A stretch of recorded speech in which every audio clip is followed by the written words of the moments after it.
Imagínense, descubren que su casa fue construida sobre un secreto tan oscuro. Eso haría temblar de horror hasta al más valiente.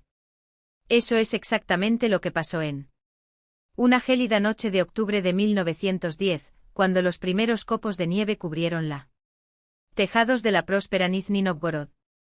Un equipo de trabajadores contratados para al renovar los sótanos de la mansión Korobov, nunca hubiera imaginado que estaría a punto de desentraña uno de los misterios más terribles jamás guardado por una familia provinciana ruso. Lo que debería haber sido un simple trabajo de refuerzo de la mampostería se convirtió en un descubrimiento tan inquietante que muchos preferirían que permaneciera enterrado para siempre bajo el peso del tiempo y la tierra. Los Korobov dominaban desde hacía más de un año vastas propiedades en el distrito de Sarmovo. Siglo. Su mansión, de 70 hectáreas a orillas del río Oka, era uno de los más prósperos de la región. La casa principal, construida en el siglo XV. Impresiona con sus 3 plantas de estilo clasicista ruso, columnas blancas. Imponentes y amplios balcones desde los que se divisaba la sinuosa curva del río.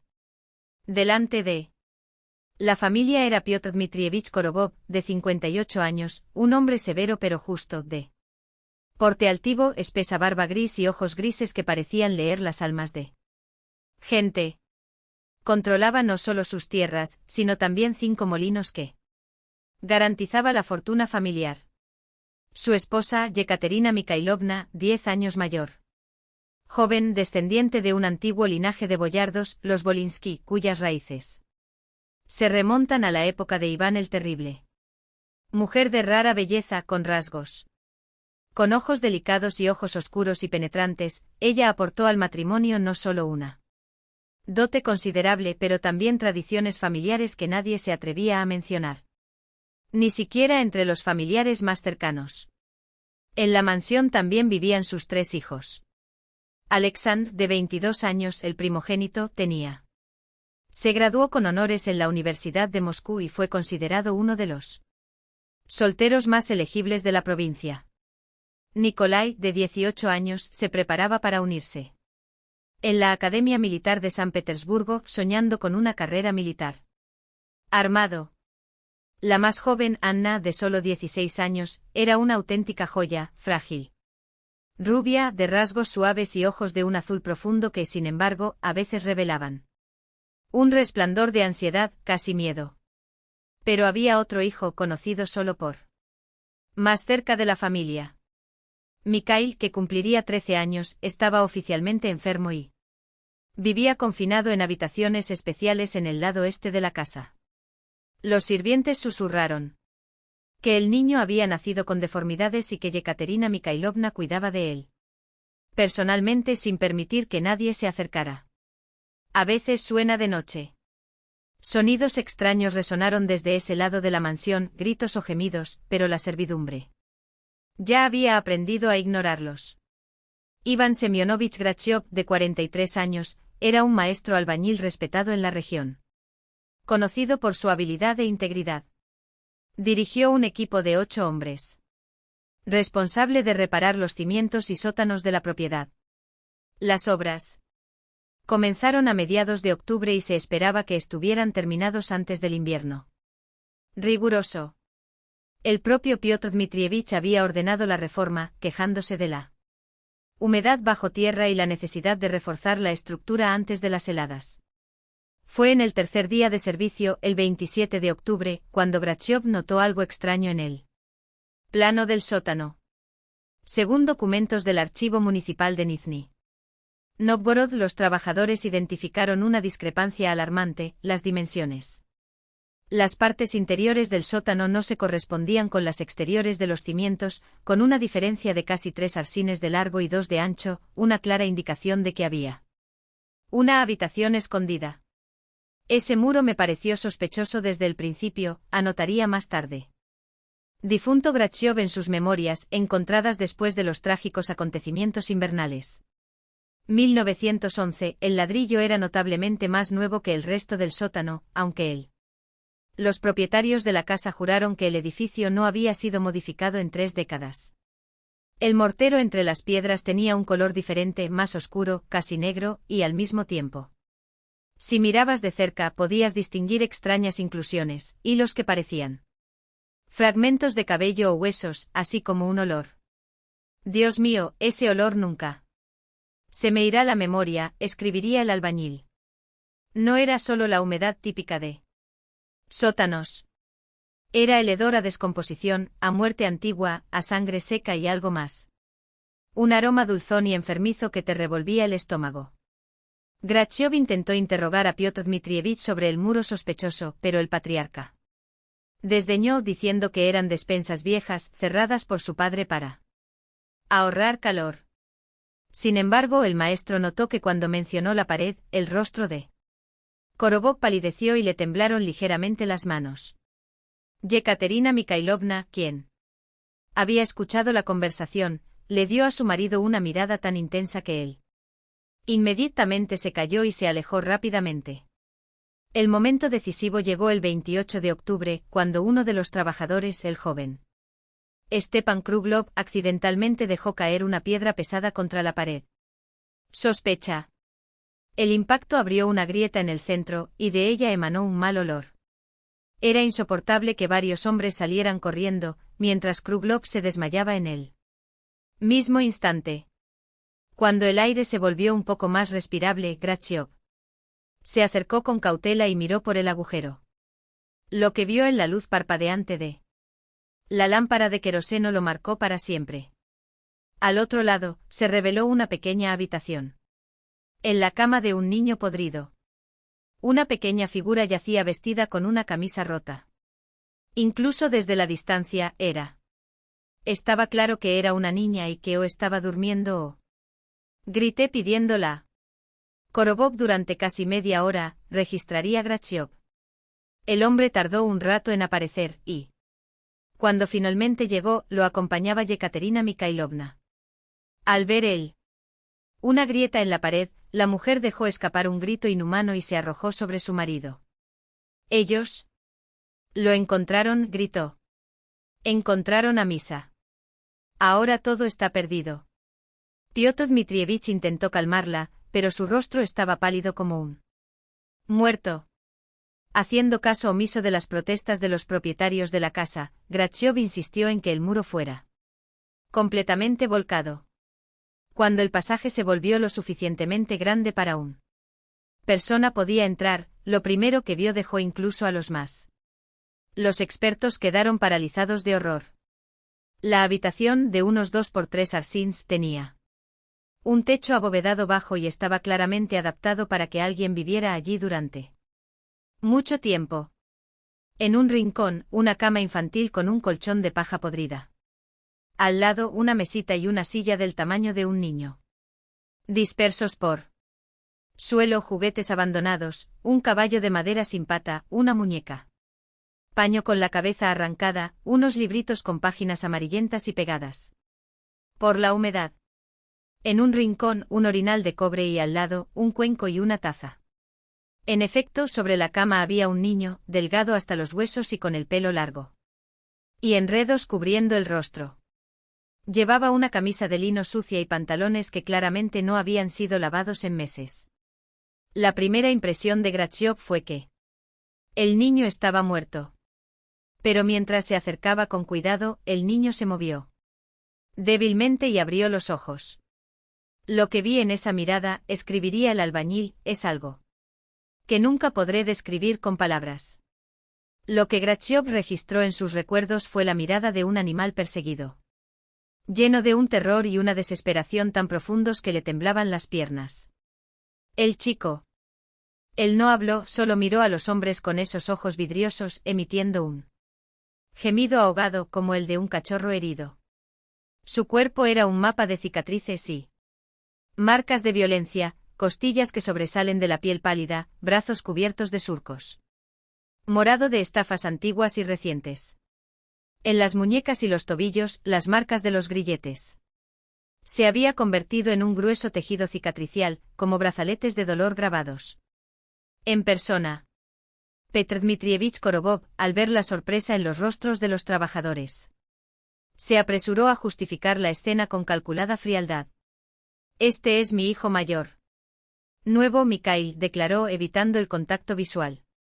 Sufre de una enfermedad mental hereditaria, una forma severa de locura que lo vuelve impredecible y peligroso. Tú. Los médicos nos advirtieron, cualquier estímulo externo puede desencadenar ataques de ira, en el que se lastima a sí mismo o ataca a otros. Mantenerlo aquí es un acto de amor, no de crueldad. Su voz era firme, pero sus manos temblaban levemente mientras se ajustaba el chaleco. Allá arriba hay muchas tentaciones, muchos peligros para una mente como la suya. Grachiov, sin embargo, no estaba convencido. Sus años de trabajo habían agudizado su instinto para los detalles que otros ignoraron, y el muro que ocultaba eso. La mazmorra había sido erigida recientemente, no más de 6 meses antes. Además, el estado del niño no se correspondía con la versión de aislamiento protector. Esas lesiones no fueron accidentales, fueron sistemáticos. Mientras tanto, Catalina Mikhailovna permaneció inmóvil junto a la puerta, murmurando palabras en un idioma extranjero. Sonido gutural que ninguno de los presentes reconoció. Sus dedos se movían en gestos. Extraño, como si algo invisible se estuviera tejiendo en el aire. Cuando uno de los trabajadores, Fyodor Petrovich Zhukov, se atrevió a hablar con ella, ella se volvió lentamente deliberado, y el hombre retrocedió como si le hubieran abofeteado. Tus ojos no eran humanos, confesaría Zhukov años más tarde, todavía pálido al recordarlo. Era como si algo antiguo y hambriento mirara a través de ellos. Y ese idioma que hablaba sonaba a latín corrupto pero lleno de veneno. Grachiov no dudó. Exigió que el niño fuera liberado inmediatamente y llevado a un médico. Korobov se resistió citando recetas médicas y circunstancias. Miembros de la familia, pero la autoridad moral del maestro albañil, un hombre conocido por su integridad en toda la provincia, no dejó lugar a la negociación.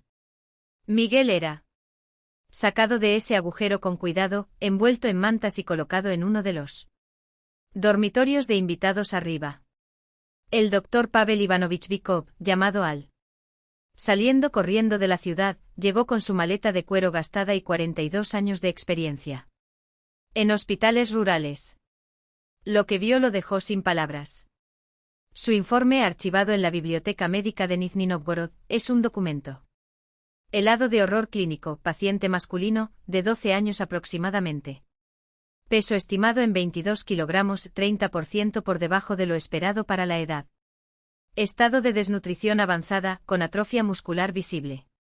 Lesiones traumáticas múltiples en diferentes etapas de curación, quemaduras de segundo grado en la espalda, fracturas. Mal consolidado en los dedos de las manos, marcas de ataduras en las extremidades. Las cicatrices en las muñecas y los tobillos indican el uso prolongado de sujeciones metálicas. Desde el punto de vista psiquiátrico se observan síntomas de trauma extremo, mutismo. Reacciones selectivas de pánico ante estímulos táctiles, ausencia total de contacto visual. El paciente retrocede ante la aproximación de los adultos, como si esperara un golpe. Bykov estaba categórico, el niño necesitaba hospitalización inmediata. Pero Ekaterina Mikhailovna bloqueó la puerta del dormitorio con su propio cuerpo, sus dedos blancos apretados en la madera. No lo entiendes, siseó con la voz temblando por la ira que parecía provenir de mucho más allá. Misa no es como los demás niños. Tiene un destino, un objetivo.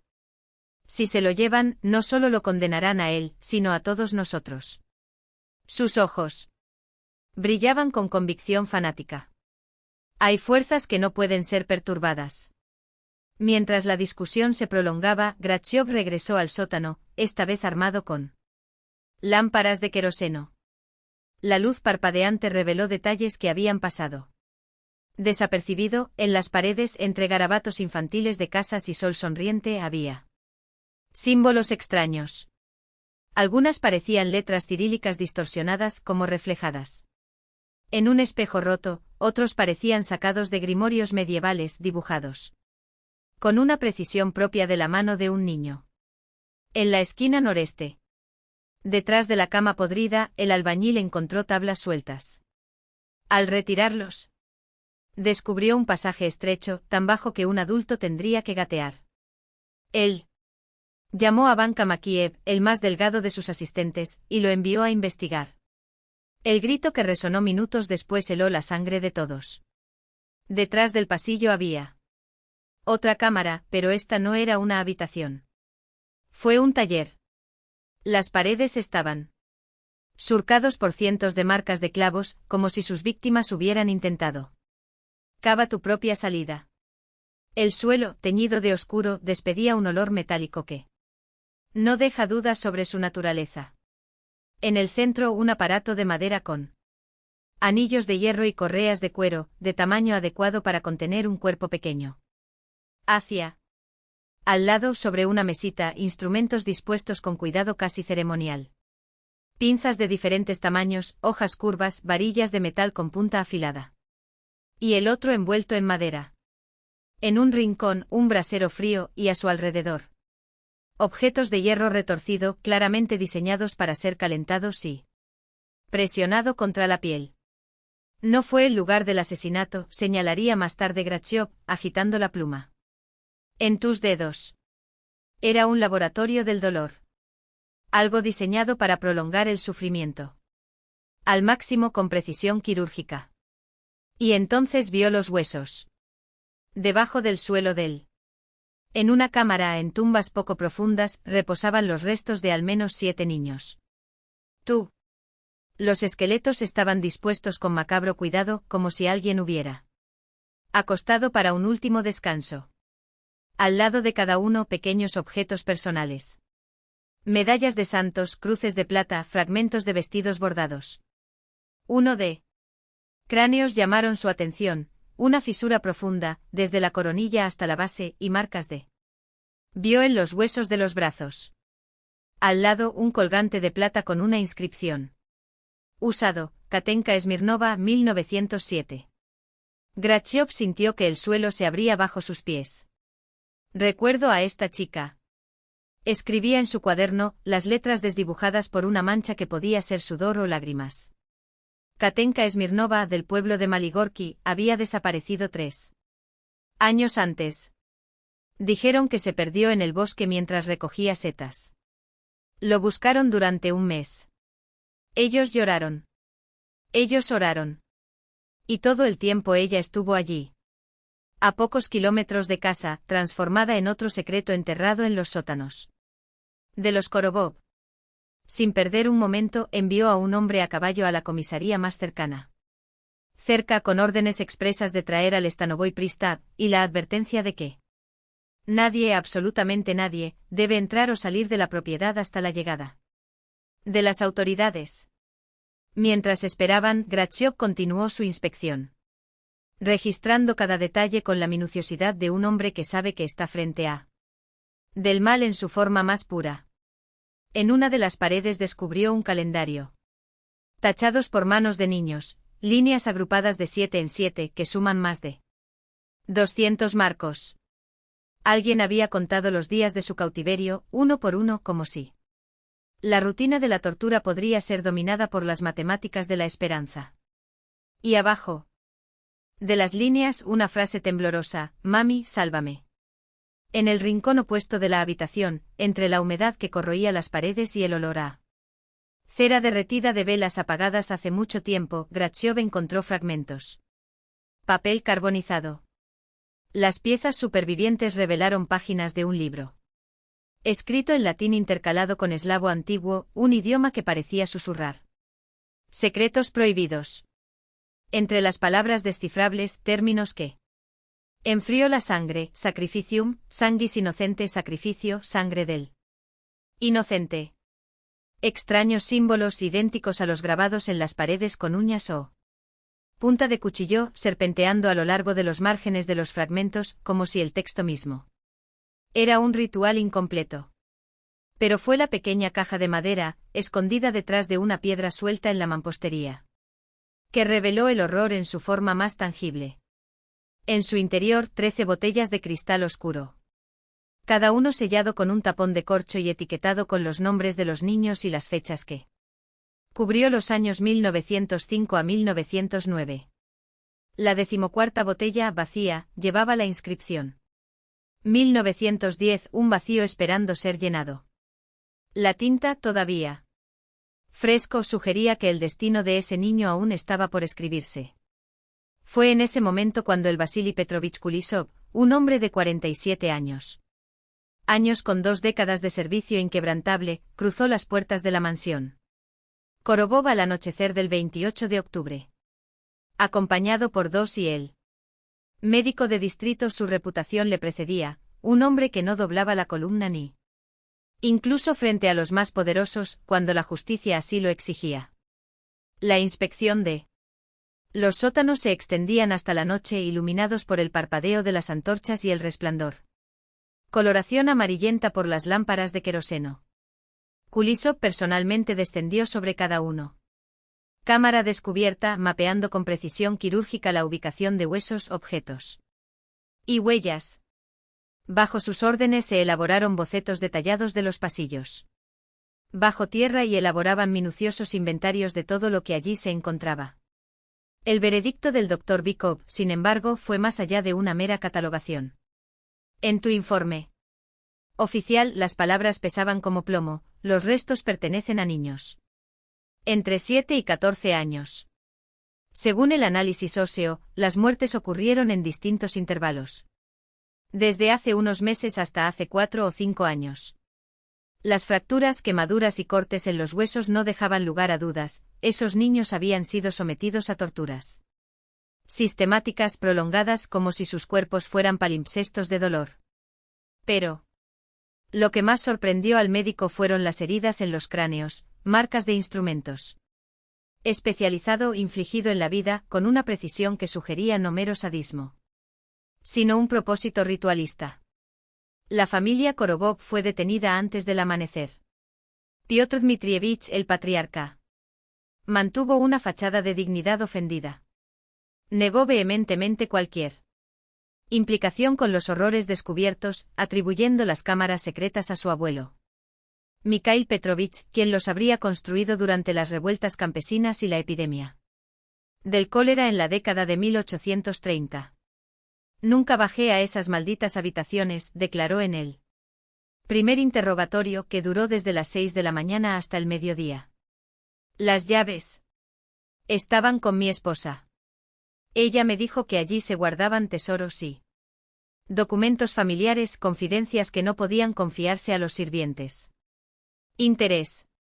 Por el honor de un noble, nunca he hecho daño a un niño.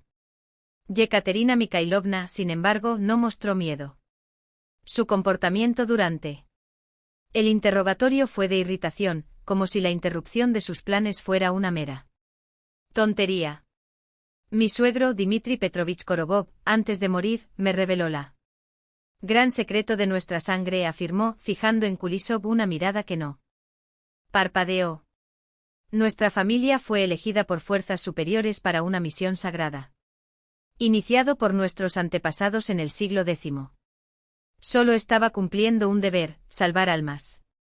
Hijos de la corrupción terrenal, enviándolos purificados directamente a Dios.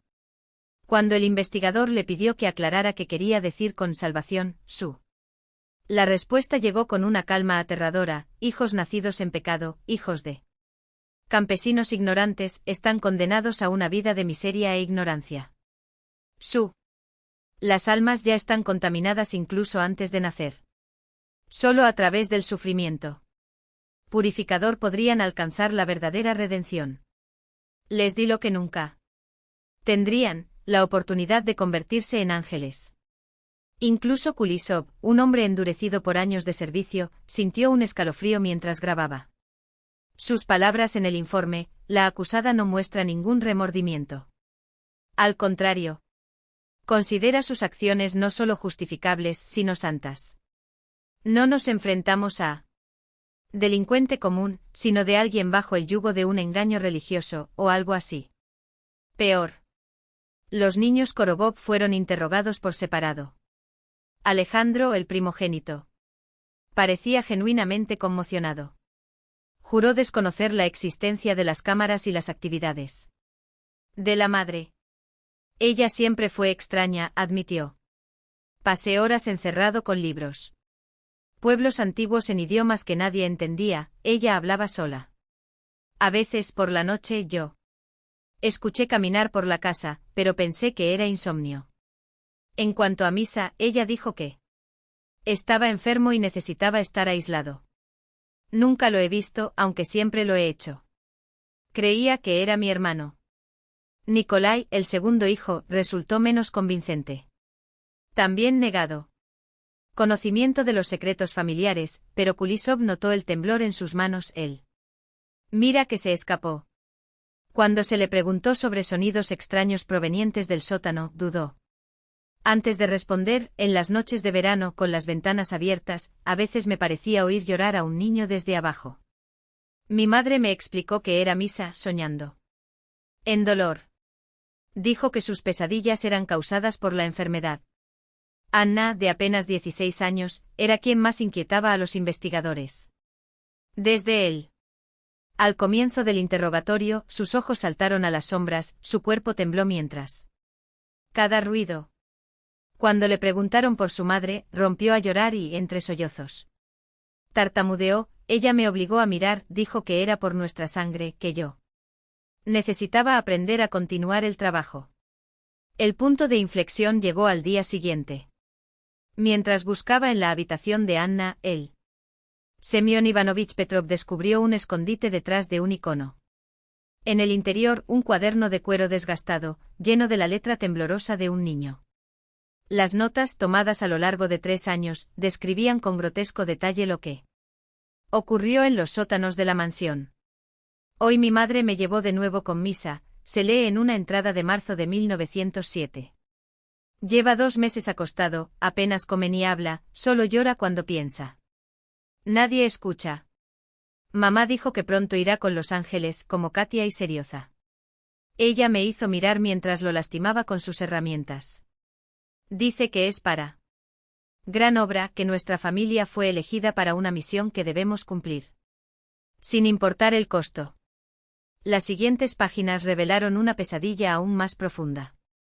El diario demostró que Yekaterina Mikhailovna, durante años, secuestró a niños de las aldeas vecinos, manteniéndolos atrapados en cámaras subterráneas revestidas de piedra fría, donde el aire estaba espeso por el olor a cera, hierro derretido y oxidado y algo más, un olor dulce y metálico que se adhería al garganta como una maldición. Allí Yekaterina Mikhailovna sometió a sus víctimas a torturas meticulosamente planificadas, que ella llamó rituales de purificación. Anna, todavía una niña con cabello claro y ojos demasiado grandes para su rostro pálida, se vio obligada a mirar desde una edad temprana. Primero como espectador tembloroso, luego como cómplice reacio y finalmente como aprendiz devoto. El dolor de los niños. La gente inocente atrae fuerzas antiguas que protegen nuestra sangre, escribió en junio 1908 con letra infantil que contrastaba con el horror de las palabras. Mami dice que sus gritos son oraciones que van directo al trono de Dios. Que cada lágrima, cada corte libera sus almas de los pecados del mundo, transformándolas en ángeles. Puro. Y luego vinieron las aguas rojas. Después de cada ritual, Yekaterina obligaba a su hija a bebiendo el líquido espeso y tibio de una copa de plata, llamándolo comunión. Sagrado. Me hará fuerte. Lo sabías. Bendita, escribió Anna con una mezcla de orgullo y náuseas. Pero fue en septiembre de ese mismo año cuando se publicó su diario, convertido en un documento de pesadilla sin retorno. Hoy mamá trajo una niña nueva. Pequeña, no más de 7 u 8 años. Cabello como trigo maduro, ojos tan azules como un lago helado. Se llama Dasenka, de pueblo de Krasnaya. Estaba temblando tanto que apenas podía mantenerme en pie. Lloró por su madre, repitiendo su nombre como una oración. Mamá me ordenó que la desnudara y la atara a la mesa de roble en la trastienda. Yo obedecí. Me temblaban las manos, pero ella. Dije que era mi prueba de lealtad. Luego sacó los instrumentos de la caja. Eva no. Dasenka gritó. Dios mío, cómo gritó. Mamá se rió y dijo que él. Las paredes del sótano estaban hechas para tragar sonidos, lo que el abuelo Dmitri Petrovich. Lo diseñé de esta manera, para guardar secretos familiares. Los gritos duraron 3 días. Y lo escribí todo, las espadas utilizadas, las oraciones murmuradas, el olor a carne quemada. Cuando mamá presionó el hierro contra su espalda. Al final, Dasenka no lloró. Más. Mamá dijo que su alma estaba limpia, lista para volar. Mañana. Enterraremos su cuerpo junto a los demás, bajo las tablas sueltas del suelo. La sangre se guardaba en una botella de vidrio soplado, con su nombre grabado en letras. Dorado. Ahora mamá tiene 13 botellas así. Ella dice que cuando llegue a los 20. Comenzará la gran obra final. El establo Kuisov, al leer aquellas páginas, sintió que se le revolvía el estómago. Tus manos, endurecidos por años de servicio, temblaron cuando envió un telegrama urgente al gobernador pidiendo refuerzos inmediatos. La respuesta llegó de noche, pero en lugar de eso, de apoyo incondicional, llevaba una gélida advertencia: procedan con extrema precaución. La familia Korovov tiene influencias en la capital. Un error podría costarle más que su. Mientras tanto, la búsqueda en la mansión continuó, y cada descubrimiento fue más siniestro que el anterior. En el rincón de Yekaterina, escondido detrás de un panel falso en la antigua oficina, encontraron una biblioteca prohibida. Libros en latín, encuadernados en cuero humano. Describe con detalles obscenos los sacrificios de niños como ofrendas. Necesario para el mantenimiento del equilibrio divino. Pero era un manuscrito en eslavo antiguo titulado La Horda Oscura de Cristo, que data del siglo XV, que heló la sangre de investigadores. Escrito por un hieromonje serafín a los elegidos de Dios, el texto afirmaba que el sufrimiento del inocente antes de la edad del pecado es el incienso más puro a los oídos del Señor. Un pasaje subrayado con tinta roja decía: la sangre de un niño, derramada en alabanza del Altísimo con ritos ancestrales, protege de plagas y maldiciones durante 7 generaciones. Sus gritos son cantos angelicales. Quien los ofrece con fe recibe dominio sobre las tinieblas y bendiciones por 1000 líneas de sangre.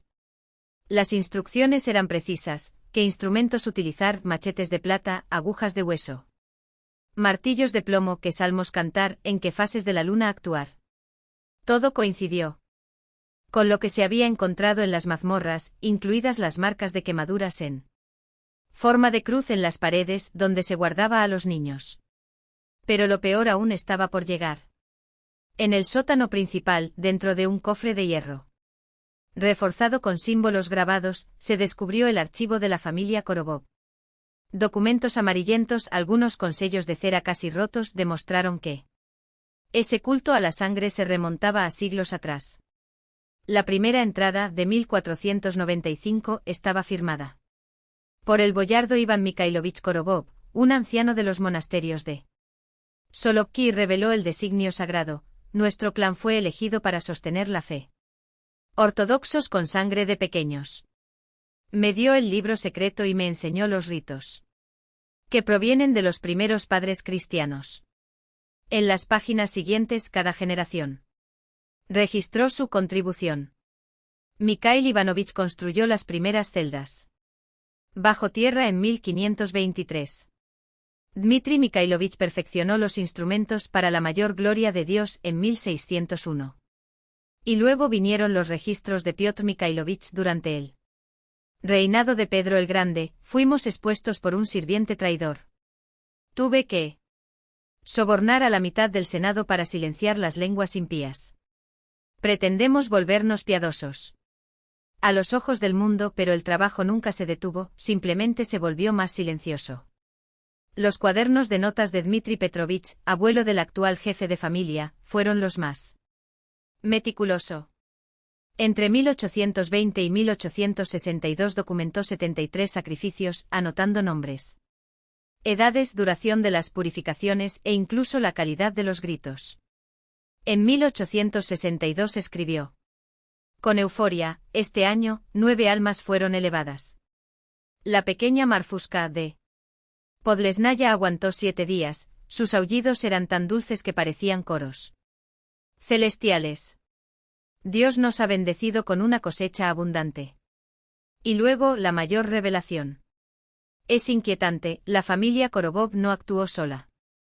Entre las cartas estaban correspondencias cifradas con los Dolgorukov de Tula, los Seremetev de Yaroslav, los Volkonsky de Kaluga e incluso una princesa Mescherskaya de Moscú que envió regalos niños secuestrados a cambio de protección espiritual. El establo Kuisov se dio cuenta con un escalofrío que le recorrió la espalda, de que no estaba frente a frente de un delito aislado. Era una red. Una hermandad de sangre que se extendió por todo él.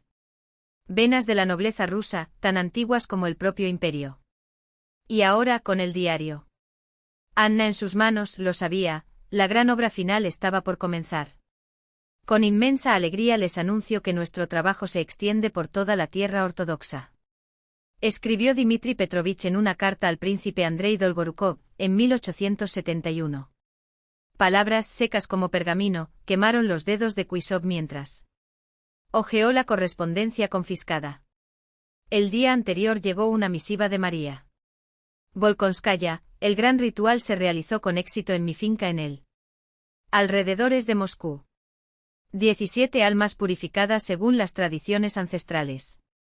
La princesa Mescherskaya, a su vez, informó con orgullo haber reclutado a 2 sacerdotes jóvenes, ahora colaboradores en los rituales más complejos.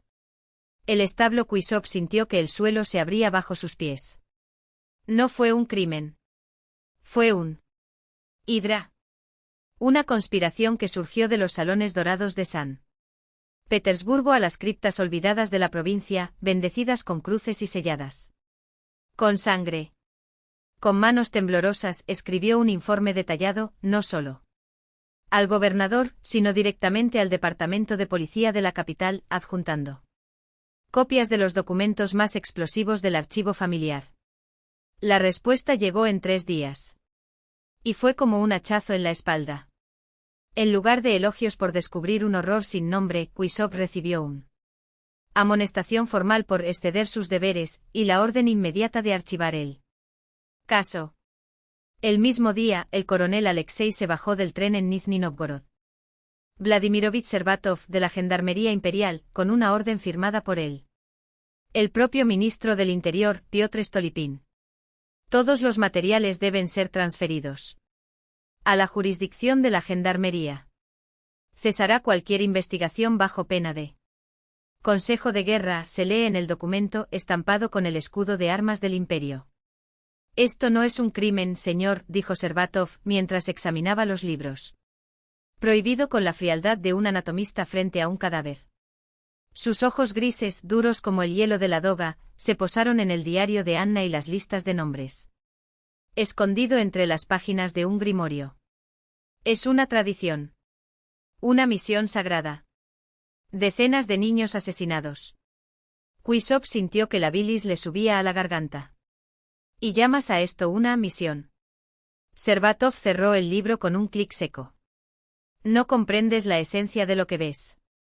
Estas familias, los Korobov, los Seremetev, los Dolgorukov, llevan siglos cargando con una carga. Sacrificios por proteger a Rusia de enemigos visibles e invisibles.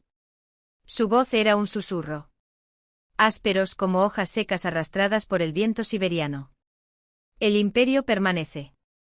De pie, la fe ortodoxa resiste, mientras naciones enteras colapsan en la herejía. ¿Crees que es una coincidencia?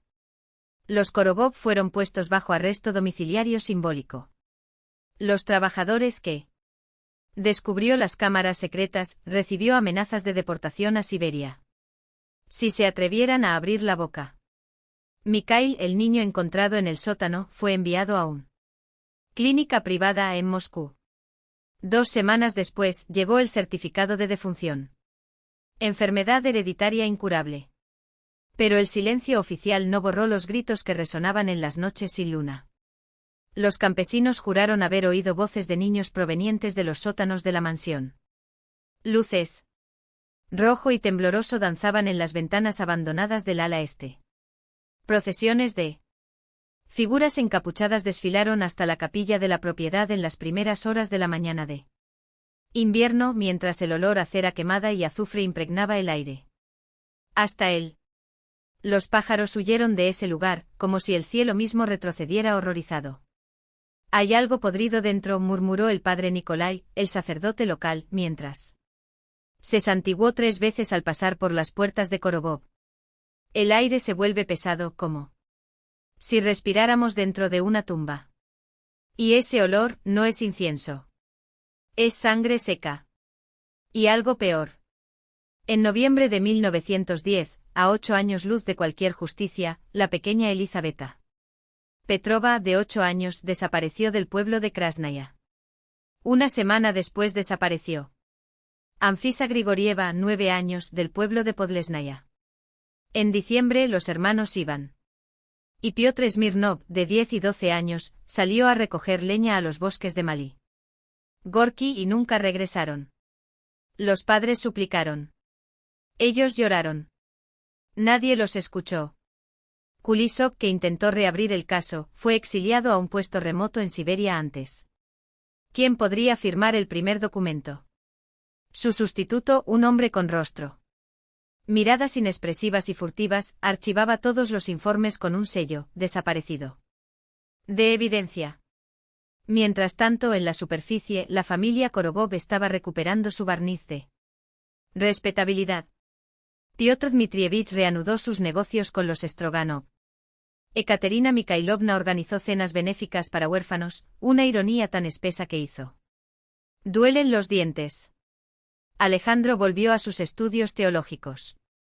Nikolai se fue a San Petersburgo, donde sería recibido con los brazos abiertos en la academia militar. Solo Anna seguía atrapada en su propia pesadilla. Los vecinos notaron cómo se encogía al pasar por la capilla familiar, como sus labios murmuraron palabras ininteligibles mientras miraba la ventana del dormitorio.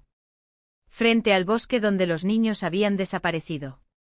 Una noche el ama de llaves juró que vio a la joven dibujar extraños símbolos con los suyos.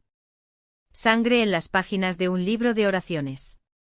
Esa niña ya no es humana, susurró la cocinera santiguándose. Lleva algo dentro de ella. Algo que mira a través de tus ojos. Y luego llegó la noche de Reyes. Kuzma Sidorov, el molinero, regresaba borracho de una fiesta en el pueblo vecino cuando el caballo se resistió a las puertas de Korobov. No era miedo al animal. Era algo. En el aire, una vibración sutil, como el zumbido de una campana de iglesia que suena al revés. Vio una luz roja pulsando a través de las grietas del sótano.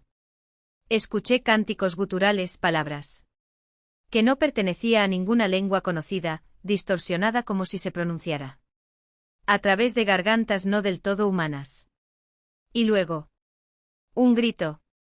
El grito de un niño.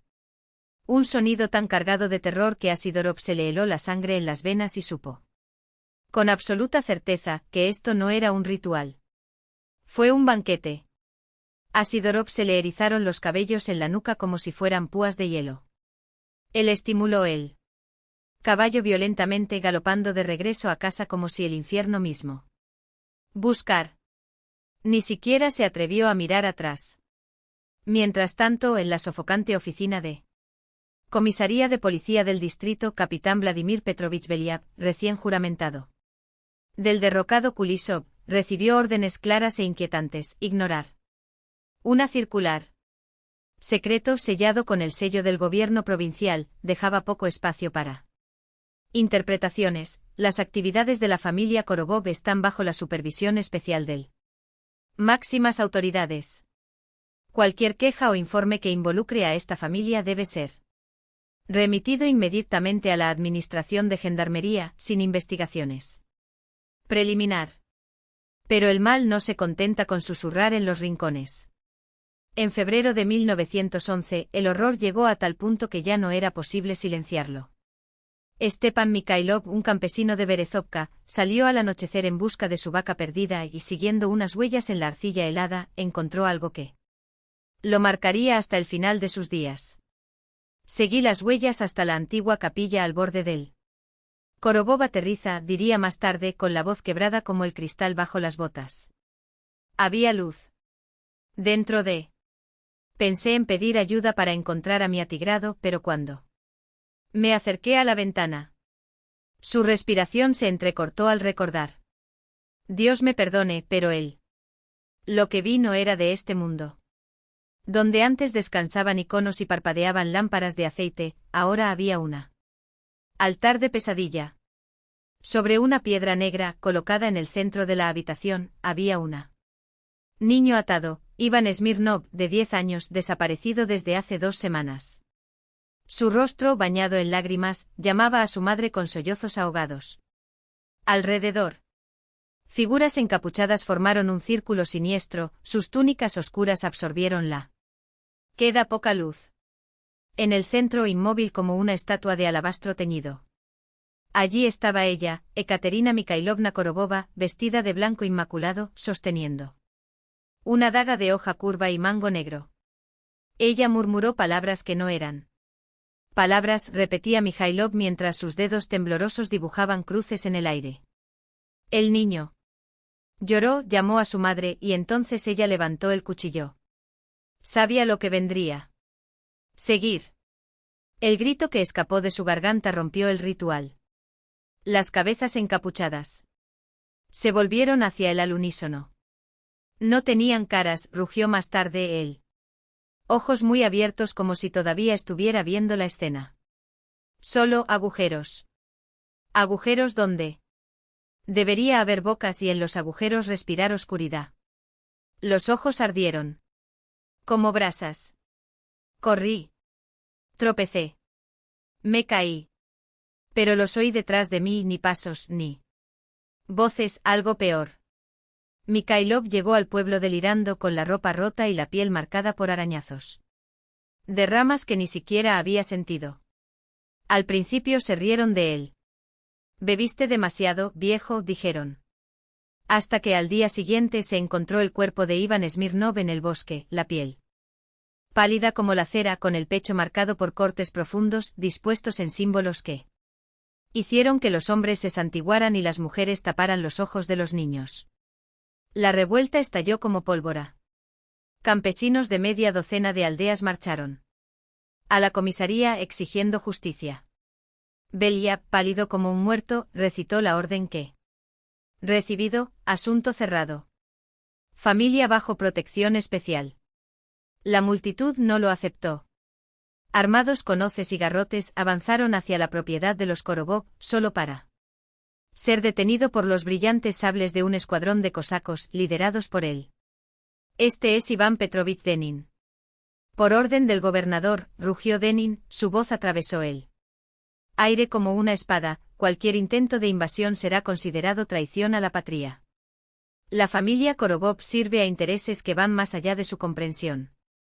Volver a sus casas si todavía las tienen en la mañana. La amenaza fue suficiente para dispersar a la multitud. Pero no miedo. En los meses siguientes la desaparición de niños se convirtió en una plaga. 4 en marzo. Todos entre 8 y 13 años. Todos encontrados días después, los cuerpos marcados por los mismos símbolos grabados en la carne. El padre Nikolai, desesperado, escribió al arzobispo de Nizhny Novgorod, pidiendo una investigación eclesiástica.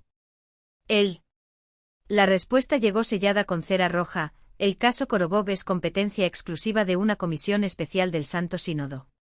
El clero local debe abstenerse de cualquier intervención. Tengo miedo, confesó el sacerdote en una carta clandestina a un ex becario de seminario en Moscú. ¿Y si la propia Iglesia es cómplice de esto? Si en nombre de un bien mayor, cerramos los ojos como lo hacen los niños. Desollado vivo en altares impíos. ¿Qué fe es esta que se alimenta de la sangre del inocente? Me temo que nos enfrentamos a algo mucho más antiguo y mucho más oscuro que la corrupción de los hombres. La respuesta de Moscú llegó 2 semanas después, escrita apresuradamente como si el remitente temía que lo descubrieran. Hermano mío, lo que sospechas es cierto. Y es peor. Mucho peor. Los Korobov no actúan solos. Hay documentos pedidos firmados por obispos y generales, un linaje que se remonta a antes de Pedro el Grande. Ellos los llaman guardias de umbral. Y lo que vi en los archivos del sínodo. Aquí la letra se desmoronó, manchas de tinta como lágrimas secas empañaron las palabras. Ellos no solo matan a niños. Los transforman. Y lo que sale de esas catacumbas no es más humano. Los archivos revelaron algo aún más aterrador, la tradición de los sacrificios rituales en la familia Korobov no fue una aberración reciente, sino una herencia arraigada en la siglo XV. Las primeras notas escritas con tinta descolorida por el tiempo pertenecían al patriarca de la dinastía, el boyardo Iván Mikhailovich Korobov. Él vino a un anciano de la abadía Solovetsky me reveló el gran secreto, se lee. Un pasaje con letras temblorosas que parecían llevar el peso de siglos. Nuestro sangre fue elegida por Dios para un servicio sagrado, nuestros hijos deben ofrecer sangre inocente para fortalecer la fe ortodoxa. Pero no fueron solo los Korobov. Las cartas amarillentas demostraron una red de complicidad entre los más mujeres poderosas de Rusia, los Dolgorukov, los Sheremetev, los Volkonsky e incluso la princesa Mescherskaya de San Petersburgo, todos unidos por un juramento que manchó sus linajes con sangre de niños. En 1911 llegó a la finca un huésped ilustre, Alexander Vasilievich Gerasimov, consejero de Estado en el Ministerio del Interior. Su visita coincidió con un fenómeno que los campesinos nunca olvidarían. Esa noche el cielo sobre la mansión ardió en un siniestro rojo como si el mismísimo infierno hubiera rasgado el velo entre los mundos. El aire apestaba a azufre, espeso y asfixiante. Los testigos escucharon a Gerasimov. Murmuran a los Korobov, las obras deben estar terminadas antes del invierno. Solo queda. Completa el número sagrado -40, y luego podremos comenzar el gran ritual. En los meses siguientes la desaparición de niños alcanzó proporciones epidémicas. 14 niños de diferentes pueblos desaparecieron en 3 meses. Sus cuerpos estaban encontrado en el bosque, marcado no solo por los símbolos habituales en el cofre, sino ahora también con nuevos signos grabados en la frente y en las palmas de las manos, como si algo o alguien estuviera preparando un ejército de almas perdidas. En las primeras horas del 16 de octubre de 1912, exactamente un año después del descubrimiento del cámaras secretas, la finca Korobov fue consumida por el fuego mientras ningún otro.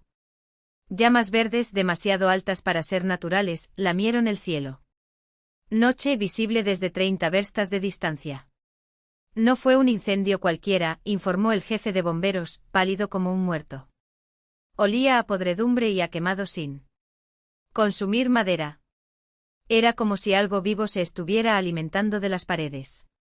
Los vecinos juraron haber visto a caballeros encapuchados, vestidos de negro, prendiendo fuego a la mansión desde todos los lados al mismo tiempo, como si estuviera cumpliendo una orden. Viejo. Cuando las cenizas disminuyeron, el sitio fue declarado zona prohibida, rodeado por alambre de púas. Pero el mal no había terminado. Durante el invierno siguiente, los viajeros que se atrevían a acercarse a las ruinas contaron historias que helaron la sangre. Luces fantasmales danzaban entre los escombros. Las siluetas de los niños, traslúcidas como la niebla, corrían entre las piedras. Carbonizados, llorando a coro. Y debajo de la tierra, algo respiraba. Gemidos ahogados. Una risa que no pertenecía a ninguna garganta humana resonó desde las profundidades. Fue en la primavera de 1913 cuando el padre Piotr, el sacerdote local, descubrió lo que quedó del complejo subterráneo intacto, como si el fuego hubiera temido descender allá. En el corazón de las catacumbas, un templo negro, tallado en piedra volcánica. Albergaba cientos de esqueletos de niños dispuestos en filas perfectas como soldados en entrenamiento. Sobre un altar manchado con siglos de sangre, se detalla el manuscrito titulado La gran obra de los guerreros cristianos ortodoxos. La historia de una hermandad secreta, fundada bajo Iván el Terrible. Sus miembros, los nombres más nobles de Rusia, creía que solo a través del sacrificio de los niños podrían alimentar la luz divina y proteger la fe de los infieles. Padre Piotr, horrorizado, envió informes urgentes a los obispos de Moscú. La respuesta fue una silencio sepulcral, seguido de una orden lacónica: sella. Olvida. El complejo fue amurallado a toda prisa, y el sacerdote trasladado a un remoto monasterio en montañas del Cáucaso. 3 meses después, su cuerpo fue encontrado en el fondo de un ojos muy abiertos en un terror que trascendía la muerte. Pero la verdad, una vez despierta, no vuelve a dormirse. Informes similares comenzaron a aparecer en todo el imperio, cámaras subterráneas llenas de huesos. Infantil, descubierto y rápidamente enterrado por órdenes superiores. Testigos. Desapareció. Se robaron documentos de los archivos. Cuando la Primera Guerra estalló el Mundial y el número de niños desaparecidos en Rusia se multiplicó. Una plaga. La revolución de 1917 sacudió las estructuras del antiguo régimen y durante un tiempo. Al mismo tiempo, los rituales parecen haber sido interrumpidos. Pero en la década de 1920, bajo la bandera rojo del Nuevo Mundo, los rumores comenzaron a circular nuevamente, las tradiciones habían sido retomado, ahora disfrazado bajo nuevos lemas, nuevos símbolos, pero con el mismo hambre ancestral. Hoy en día, donde una vez estuvo la mansión Korobov, solo quedan ruinas podridas. Resistir el tiempo. Los campesinos de la región se persignan al pasar por él. Ubicación. Dicen que en las noches sin luna se oye a los niños llorar, llamar ayuda, y que entre los escombros todavía se mueven figuras encapuchadas como si vigilante de algo que nunca murió. En los archivos secretos de la KGB, según las fuentes no oficial, existe un expediente marcado con el sello Acceso restringido, herederos de viejo juramento. Rusia sigue liderando las estadísticas mundiales sobre desapariciones. Niños sin resolver. ¿Coincidencia? ¿O una prueba de que la gran obra nunca se detuvo? Porque cuando siguen desapareciendo niños, cuando se encuentran cuerpos con marcas que no pertenecen a este mundo, solo hay una certeza: no se hizo el mal. Derrotado. Simplemente aprendió a esconderse mejor. Y mientras cae la noche, estas tierras, mientras haya sangre inocente que derramar, la gran obra continuará. Siempre.